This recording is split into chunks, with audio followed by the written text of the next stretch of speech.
Sir private దోపిడీ ఎట్లా ఉంటే సార్ ఈ 16 ఏళ్లుగా ఈ చట్టాన్ని పట్టించుకోకపోగా ప్రైవేట్ కార్పొరేట్ విద్యా సంస్థలన్నీ సార్ ఇప్పుడు పరిపాలిస్తున్నటువంటి చాలా మంది నాయకులవే ఉన్నాయి సార్.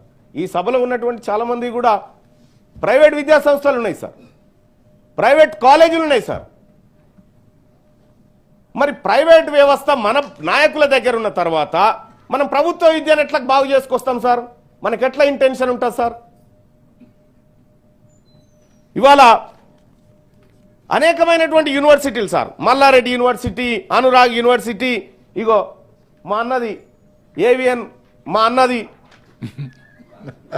ఇగో మీ అన్నది యూనివర్సిటీ ఉందా, ఇగో డిపిఎస్, ఇగో డిపిఎస్, ఆ తర్వాత మా రవీందర్ రావు అన్నది గౌతమ్ జూనియర్ కాలేజ్. ఇవన్నీ మనమే మన నాయకులే ఇటువంటివి ఉన్న తర్వాత సార్ గవర్నమెంట్ విద్యను బాగు చేస్తామని మనం చెప్తే జనం నోరుతో నవ్వుతారు సార్.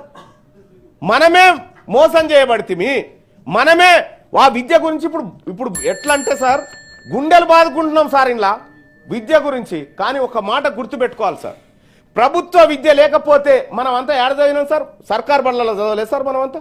మరి సర్కార్ బళ్ళల్లో చదివి ఈ స్థాయి వరకు మనకు వచ్చినాం సార్, మనకే ఆటంకం రాలే. కానీ మన పిల్లలు మాత్రం ప్రైవేట్లో చదివితే మాత్రం బాగుపడతారు, లేకపోతే చెడిపోతారు అనేటువంటి పరిస్థితి ఎందుకు క్రియేట్ అయింది సార్? సార్ ప్రభుత్వ విద్య నాశనం అయితేనే ఇప్పుడు మనందరి వ్యాపారాలు నడుస్తాయి కాబట్టి ఆ రంగాన్ని వదిలేసినామేమో అని నేను అనుకుంటున్నాను సార్. సార్ మా అన్నలు బాధపడితే పడని, మరి ఏం చేస్తాం? పేదవాళ్ళ గురించి వాళ్ళు కూడా ఆవేదన వ్యక్తం చేస్తున్నారు. వాళ్ళకి అవకాశం లేకపోతే వాళ్ళు ఎందుకు పెడుతుండే?